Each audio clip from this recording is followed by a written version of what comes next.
નમસ્કાર, અમારી news channel news for કાઠિયાવાડને લાઈક કરો, શેર કરો અને સબસ્ક્રાઇબ કરો. News for Kathiawad. નમસ્કાર. શ્રી રામ મંદિરના નિર્માણ તથા શિયાળાની ઋતુ અનુસંધાને વિવિધ કાર્યક્રમો યોજાયા હતા.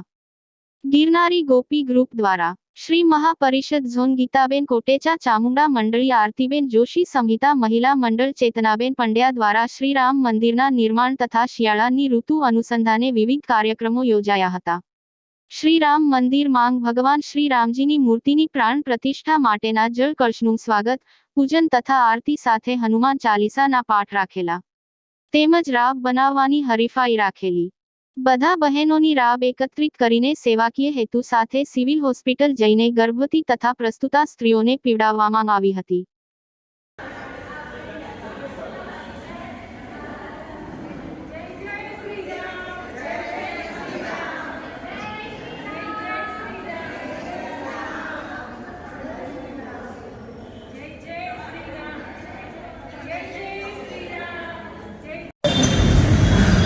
જય શ્રી રામ.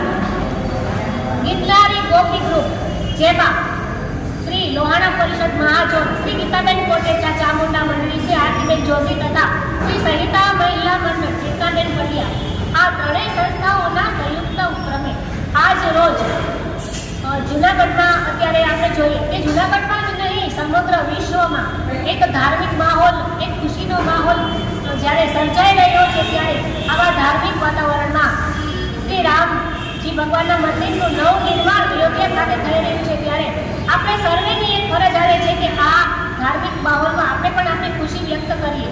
તો અમારા આ મંડળ દ્વારા અહીં આજે આપ જોઈ રહ્યા છો કે જગના કુંભનું અમે સ્વાગત કરેલું હતું. આ સાથે અમે અમારા મંડળના બહેનો માટે સ્પર્ધાઓ રાખેલી હતી, જેમાં રાબ બનાવવાની સ્પર્ધા રાખેલી હતી.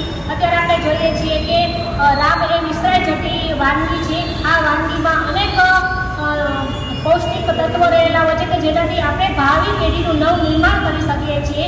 તો આ રાબને ફરીથીને બહેનોના માધ્યમથી આપણે એક સ્વસ્થ પેઢીનું નિર્માણ કરવા માટે અમે આ હરીફાઈ રાખેલી હતી. અને આ જે રાબ અમે એકઠી કરી અને સિવિલ હોસ્પિટલમાં સુવાવણી જે સ્ત્રીઓ છે તેને અમે આપવા જવાના છીએ.